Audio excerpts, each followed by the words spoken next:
Bonjour, nous venons de voir dans nos deux vidéos précédentes ce qu'était le besoin de fonds de roulement d'une part, et d'autre part que lorsque l'activité se développe, le besoin de fonds de roulement augmente. Maintenant nous allons voir comment peut-on évaluer l'augmentation du besoin de fonds de roulement lorsque cette activité justement se développe. Je vous rappelle la formule de calcul du besoin de fonds de roulement. Le besoin de fonds de roulement est égal au stock plus les créances, moins les dettes fournisseurs, moins les dettes salariales et taxes à payer, ce qui donne le besoin de fonds de roulement opérationnel, et moins les dettes court terme, notamment les dettes long terme échéantes dans l'année, ce qui nous donne le besoin de fonds de roulement de l'entreprise dans son entièreté.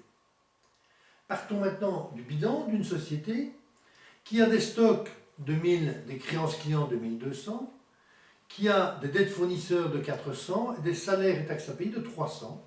Et on suppose que les autres postes en fait sont nuls ou en tout cas ne nous intéressent pas pour notre calcul ici. Alors, calculons le besoin de fonds de roulement actuel de l'entreprise, le besoin de fonds de roulement opérationnel. Eh bien, nous avons les stocks de 1000, plus les créances de 1200, moins 400 de fournisseurs et moins 300 de salaires et taxes à payer. Nous avons un besoin de fonds de roulement de 1500.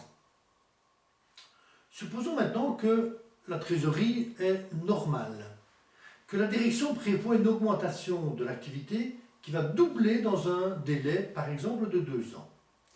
Et on suppose aussi qu'il n'y a pas de changement majeur dans la clientèle, notamment en termes de demande et en termes de délai de paiement. La question qui nous préoccupe, c'est comment va évoluer le besoin de fonds de roulement et comment peut-on calculer cette évolution-là. Bien, analysons les conséquences de cette activité qui va doubler en 2 ans. On peut considérer que pour doubler l'activité, l'entreprise va avoir besoin d'augmenter ses stocks de manière importante, mais si elle gère bien la situation, elle arrivera probablement à ne pas doubler son stock. On va considérer ici qu'elle augmente de 50% ses stocks par une bonne gestion au niveau des approvisionnements et une bonne gestion aussi au niveau du stock de produits finis.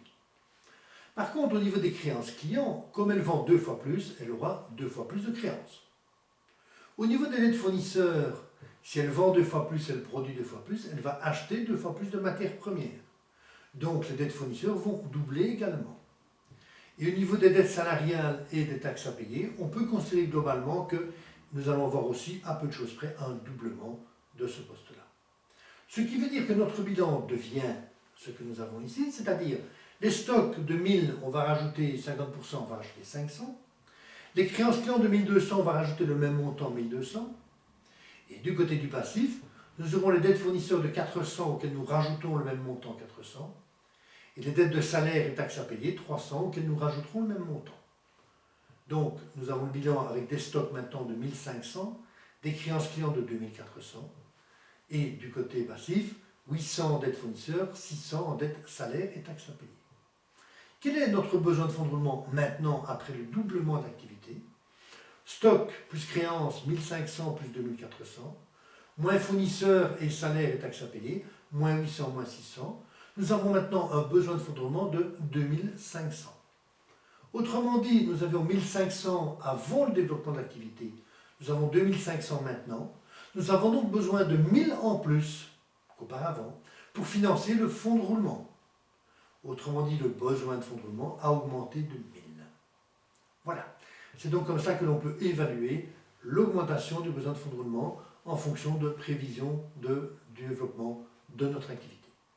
Je vous invite maintenant à suivre notre 4e vidéo qui va analyser les éléments qui ont une influence directe sur ce besoin de fonds de roulement et comment peut-on travailler pour modérer ce besoin de fonds de roulement. Merci de votre attention.